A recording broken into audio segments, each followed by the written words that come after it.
শেষ মুহূর্তের এই যাত্রায় নগরবাসী সকাল থেকেই বাস, ট্রেন, লঞ্চে রাজধানী ছাড়ছেন তারা। ট্রেন ও বাসে বড় কোনো সমস্যা না থাকলেও সদরঘাটে রয়েছে বাড়তি চাপ। এদিকে ফাঁকা ঢাকায় গণপরিবহন সংকটে স্টেশন টার্মিনালে যেতে ভোগান্তিতে পড়েছেন অনেকে। কমলাপুরে ঈদযাত্রার তৃতীয় দিনে সিট না পেয়ে ট্রেনের ছাদে উঠেছেন অনেকে। দিনের শুরুতে যাত্রীর চাপ থাকলেও পরে সেই দুর্ভোগ চোখে পড়েনি আন্তনগর ট্রেনে। প্রায় সব ট্রেনই ছেড়েছে সূচি মেনে, তবে ছাদে ওঠা বন্ধে চোখে পড়েনি তেমন উদ্যোগ। একটু আগে একটা ট্রেন গিয়েছে, ওইটার ছাদে এক ফরেনার উঠেছে। তাই এলো ইনোভার, যেন আপনি লাইফে থাকেন রেডি প্রতিদিন। Innova, designed for now.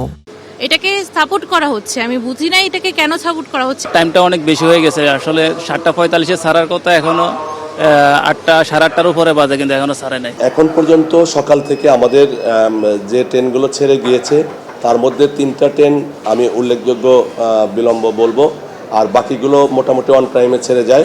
বেলা বাড়ার সঙ্গে সঙ্গে চাপ বাড়ে সদরঘাট লঞ্চ টার্মিনালে। তবে অনাকাঙ্ক্ষিত ঘটনা এড়াতে রয়েছে কড়া নজরদারি। তবে বেশ কটি লঞ্চ দেরিতে ছাড়ার অভিযোগ যাত্রীদের। মাল টানার জন্য ট্রলিগুলি দিছে, লোক নেওয়ার জন্য চেয়ার দিছে, এগুলি ভালো করছে। এই সিস্টেম আগে ছিল না।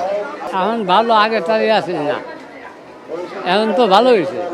ঈদে বাড়ি ফিরতে রাজধানীর বাস টার্মিনালগুলোতে ছিল শেষ মুহূর্তে ঢাকা ছাড়া তারা। তবে কয়েকটি পরিবহনের বিরুদ্ধে বাড়তি ভাড়া আদায়ের অভিযোগ উঠেছে।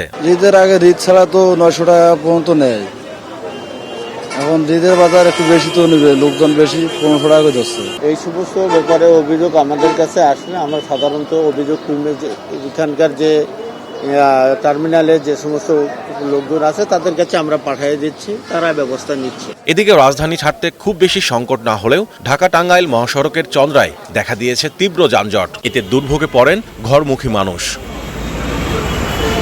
Mahmudul Hasan, star news, Dhaka.